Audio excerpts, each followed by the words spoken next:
Après 3 semaines de vacances, le gouvernement s'est réuni ce mercredi autour du chef de l'État, le président Alassane Ouattara, pour son premier conseil des ministres de rentrée.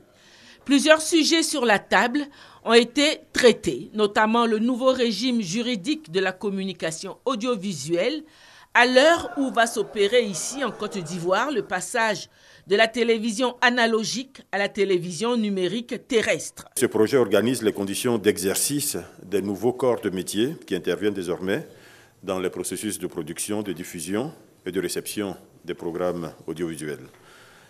Il faut dire que ce projet est conforme aux résolutions communautaires de l'UMOA. Il permet l'accès aux services publics de radiodiffusion aux personnes handicapées visuelles et auditives. Il réglemente de manière plus précise les organismes de radiodiffusion confessionnels.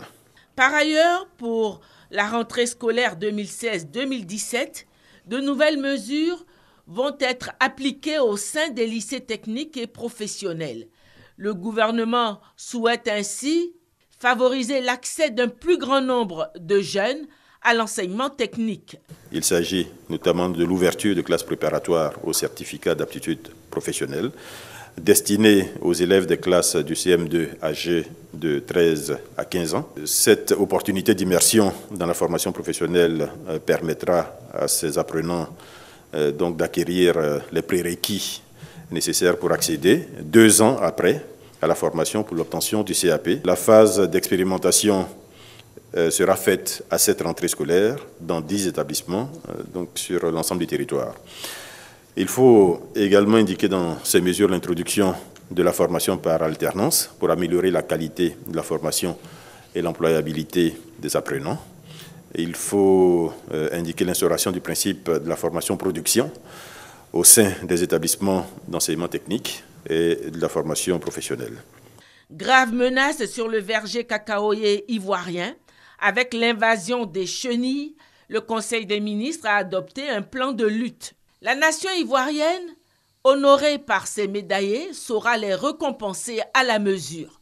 Le Conseil des ministres a décidé une enveloppe globale de 380 millions de francs pour récompenser ces athlètes. Les athlètes seront décorés dans l'ordre national dans quelques jours et une enveloppe globale de 380 millions sera dégagée pour récompenser les athlètes et leurs encadreurs à l'occasion de la cérémonie qui est prévue le lundi 5 septembre, ici même à la présidence de la République. L'actualité en cette rentrée gouvernementale, c'est aussi l'accusation portée par les autorités gabonaises d'une implication de personnes ivoiriennes dans le processus électoral de leur pays. S'agissant des hackers, cyberacteurs ivoiriens, nous sommes en train de mener nos propres enquêtes pour savoir exactement le rôle qu'ont pu jouer ces Ivoiriens, ces jeunes Ivoiriens, donc dans cette élection.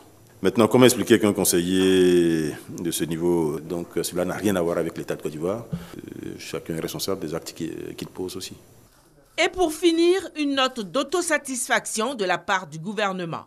Un bilan établi fin juin sur l'exécution du budget de l'État pour cette année 2016 indique un bon équilibre entre les recettes et les dépenses.